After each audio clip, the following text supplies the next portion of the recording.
मुनावर ने झूठ बोला नाजिला के साथ, आयशा के साथ, मनारा के साथ भी। मनारा को हमेशा ये चीज बोली थी कि मुनावर का जो ये प्रेम जाल है ना, इससे दूर रहना। मैंने उसे समझाया भी कि जिस चीज में तू ये फंसने के लिए जा रही है ना, वो तेरा गेम पॉइंट ऑफ व्यू से यूज करेगा और उसके बाद वो निकल जाएगा। शो ने पब्लिक ओपिनियन लेना ही बंद कर दिया।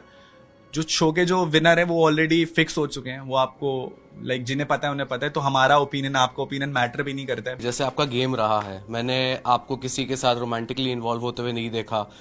ये फालतू के झगड़े हुए आपके झगड़े, बट वो तब हुए जब बहुत एक्सट्रीम लेवल, जैसे आपके जब सिस्टर का एक बात हुई तभी एट दैट टाइम आपने अरुण का भी कॉलर पकड़ लिया था, जो वो भी बई खाते में वो भी मेंशन हुआ था। एंड कुछ एक आध बार आपका शायद वो आउटबर्स्ट हुआ था। बट द थिंग इज कि यहाँ पे हम गेम देखते हैं, भले हम आपकी अच्छी फ्रेंड है मनारा, बट मनारा के अगर मैं गेम देखता हूँ जिस तरीके से वो अब मुनावर और आयशा के बीच में थी, मुझे पिछले 2 हफ्तों से लग रहा था कि ये थर्ड व्हील लग रही है मुझे मैं सीरियस यही बात मैंने इनको रिंकू जी को बोलती कि why is she behaving like that, because कहीं ना कहीं मैं मनारा को एक स्ट्रॉन्ग पर्सनालिटी मानता, लेकिन जिस तरीके से वो भी बिहेव कर रही थी बहुत अच्छा नहीं लग रहा था। और फिर मुनावर की अगर मैं बात करूं, जिस तरीके से उनका चल रहा था आयशा के साथ, और फिर उसके बाद बाहर जो नाजिला के साथ जो चल रहा, it was all so much मतलब डिमीन हो रहा था सब कुछ।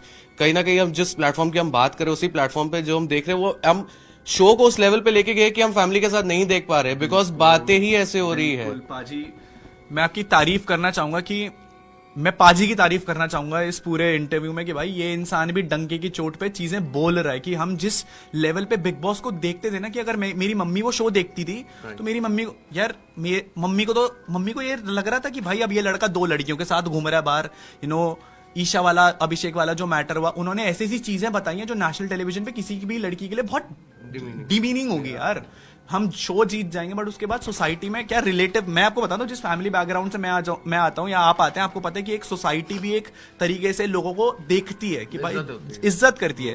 आज आप मेरे साथ पाजी यहाँ पर बैठे तो आप कहीं ना कहीं उस इज्जत के साथ बैठे हो कि हाँ भाई, या मैं आपके साथ बैठा तो मुझे लगता है कि हाँ भाई इस इंसान के साथ बैठ करके मेरी इज्जत नीचे नहीं जा रही है। मैं कभी रियल लाइफ में ऐसे लोगों के, मुनावर के साथ नहीं बैठूंगा, मैं गेम में भी नहीं था उसके साथ, क्योंकि मुझे पता था कि वो पहले क्या करके आया था। ऐसा नहीं था कि गेम में उसने हरकतें करी, उसने पहले शोज, पहले स्टैंड अप कॉमेडीज में उसने बहुत सारी चीजें ऐसे करी है जो बहुत बहुत बिलो द बेल्ट, एक छोटा शब्द है, बट उसने बहुत गलत लेवल पे वो चीजें करी। बट मुझे पता था कि मुझे किसके साथ बैठना है, किसके साथ नहीं बैठना। आई एम सो सॉरी, मैं क्वेश्चन लॉस्ट कर गया। ना it's okay, you are saying कि मुझे पता है कि मुझे किसके साथ बैठना है, किसके साथ नहीं बैठना। मैं मुनावा के साथ मेरे साथ पहले भी नहीं था, शो से पहले भी।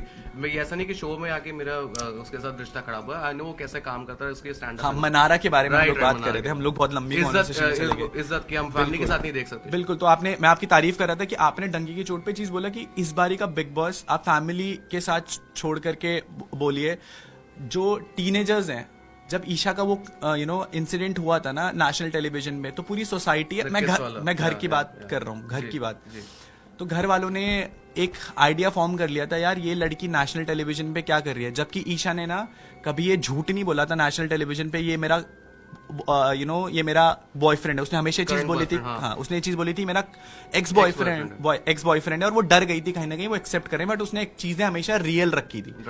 बट जब ईशा ने वो चीज करी ना, तो मुनावर एक ऐसा इंसान था जिसने इस चीज का बहुत मजाक उड़ाया, शायरी करके बहुत ये चीजें बोली कि ये डुअल गेम खेल रही है, डुअल टाइमिंग कर रही है। उस इंसान को आपके जहन में आपको पता रहता है कि आप गलत हो। मुझे मेरे जहन में पता था मैं सही था तो मैं खड़ा रहा, बट उस इंसान को पता था कि वो गलत कर रही है। उस पॉइंट पर सोसाइटी ने ना बाहर जो मैसेज गया होगा, मैं सोचता रहता था बहुत बारी बात कि बाहर जो लोग देख रहे हैं उनको क्या लग रहा है कि जब लड़की ये चीज कर रही है तो लड़की को तो हमने इस नजर से देख लिया कि यार ये लड़की क्या कर रही है, 2 लड़के घुमा रही है, जबकि वो सही थी, उसने कभी झूठ नहीं बोला। मुनावर ने झूठ बोला नाजिला के साथ, आयशा के साथ, मनारा के साथ भी। मनारा ने एक स्टेटमेंट दी थी कि आपने मेरी फीलिंग्स के साथ खेला, वो फीलिंग्स वो लड़की ही जान सकती थी। एंड उसके बाद फिर उस लड़की को इस पॉइंट तक भेज दिया कि मैं तेरे से शादी करूंगा, ये करूंगा। आयशा की बात कर रहा हूं मैं। एंड फिर सलमान सर के एक फीडबैक के बाद वो पूरा पलट गया, और अभी मैं डंके की चोट पे बोलता हूँ कि अभी भी चालू हो जाएगा। वो उस छज्जे के नीचे तोता उड़ मैना उड़ पक्का खेल रहे होंगे, I am sure of it, जितना मैं उसे जानता हूँ। सो व्हाट आई बिलीव कि मनारा मेरी बहुत अच्छी दोस्त थी, अनबन हुई है, लेकिन वो लास्ट पे कोई रोया ना आपके लिए तो मनारा है। आप भी बोले थे उसका ख्याल रखना, वो ही रोई, बाकी घर वाले खुश थे, मुनावर नाच रहा था, ही वाज मॉकिंग, अंकिता खुश थी, मनारा रो रही थी, शी वाज देयर। मुझे पता है ना कि असली दोस्त वही होते हैं जो आपके गलत में असली दोस्त वही होते हैं जिंदगी में जो आप जब गलत जा रहे हो ना तो आपको बता सके कि भाई तुम गलत रास्ते पे जा रहे हो और वापस आओ। फिर चाहे मेरी मनारा से लड़ाई हुई है, मेरी खानजादी से लड़ाई हुई है, मैंने अपने दोस्तों को जब वो गलत कर रहे थे ना शो में तो उन्हें संभाला और लड़ा भी हूँ, और पूरे मोहल्ले में चौक में लड़ा हूँ। और मुझे लगता है रियल लाइफ में ये रियलिटी शो था, तो जो मैं रियल लाइफ में था ना, मैं अगर रियल लाइफ में अपने दोस्तों को गलत बोलता था तो मैंने शो में जाकर के भी बताया उन्हें कि भाई तुम ये गलत कर रहे हो, भले इसके बाद तुम्हें मेरी साथ दोस्ती रखनी है नहीं रखनी है। मनारा और मेरा जो फ्रेंडशिप का जोन था, हमने एक दूसरे को हमेशा से लड़ाई, हमने इतना अच्छा बॉन्ड निभाया, हमने पेड़ के नीचे नाचे भी, हमारी इतनी अच्छी मेमोरीज बनी है। 31st की जो नाइट गई थी, हम वो और मैं अलग जोन में होकर के नाच रहे थे। उसके बाद भी मुझे ऐसा लगता है कि हमारा वो रिश्ता कहीं ना कहीं असली था।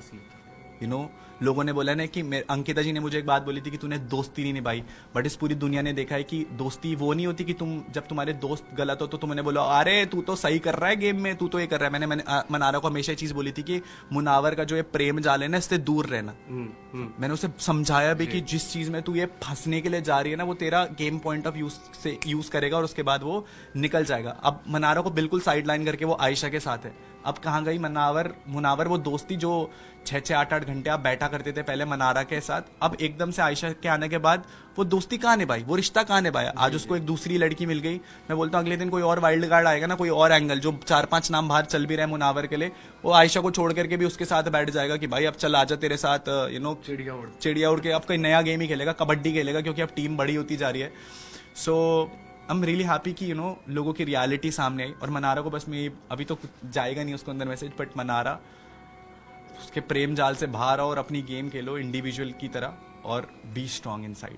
राइट, अभी देखो कुछ ही हफ्ते बचे हैं एंड शो खत्म होने में, सीजन खत्म होने में, आपके हिसाब से कौन ऐसा है डिजर्विंग जो टॉप 3 में हो सकता है, कौन एक ऐसा है जिसको बिल्कुल नहीं जीता? मुझे ऐसा लग रहा है दैट्स प्रीटी ऑब्वियस कि आप चाहते हैं मुनावर ना जीते।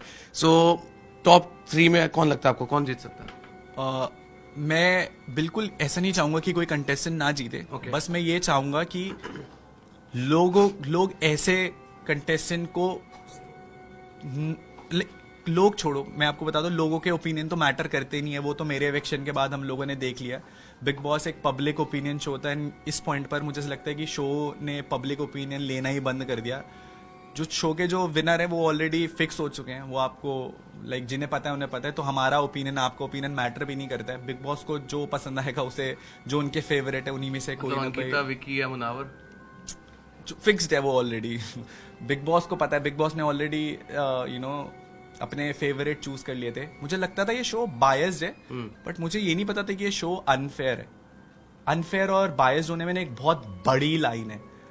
बायस्ड फेवरेट होना इट्स ओके, बट जब आप अनफेयर होते हो ना, बुरा इस चीज का है कि मैं वो ट्रॉफी नहीं जीत पाया सही तरीके से जनता के बेसिस पे, बट इस चीज की खुशी है कि मैंने कहीं ना कहीं वो जनता जीत ही ली। मैंने आपको जीत लिया पाजी, आपकी बातों से मुझे लगा कहीं ना कहीं, तो मुझे खुशी है कि मैंने असली लोग कमा लिए। मैं फैंस और सब्सक्राइबर्स सब लोग कमा लेंगे, बट लोग कमाना बहुत बड़ी बात है पाजी इस दुनिया में। चलो वन लास्ट थिंग, क्योंकि समय की कमी है, एक ऐसा बंदा जो जीतेगा अगर बिग बॉस 20 तो आपको खुशी होगी कि हाँ चलो ट्रॉफी एटलीस्ट ये जीता है। मुझे ऐसा लगता है कि अभिषेक एक बहुत डिजर्विंग विनर है, अभिषेक ही डिजर्विंग विनर है। बाकी फिक्स्ड विनर तो पता ही है, बट अभिषेक डिजर्विंग विनर है मेरे हिसाब से। चलिए सो मच। एंड अपने फैंस के लिए आप क्या कहना चाहेंगे? इतना सपोर्ट किया तो फैंस के लिए अभी कोई ट्रीट वगैरह कुछ देंगे भी? डेफिनेटली ब्रो से ना हम लोग हर जगह मीटअप करने वाले। एंड अभी मुझे पता लगा कि पाजी का ननियाल भी कहाँ पर है, लुधियाना, अंबाला। तो अंबाला में भी हम लोग मीटअप रखेंगे। ऑल ओवर इंडिया हम लोग सब जगह मिलने वाला हूँ मैं उन फैन से जिन्होंने बहुत कुछ झेला है मेरे लिए, बट निकल गया वो टाइम। मैंने भी झेल लिया, तुमने भी झेल लिया, तुम भी यही हो, हम भी यही हैं, और अब तो अब जिंदगी शुरू हुई है शो के बाद। असली जिंदगी ब्रो से ना अब शुरू हुई है हमारी। चलो, looking forward and thank you so much पाजी, take care, all the best. Thank you so much पाजी। That's it from DNA. Keep watching.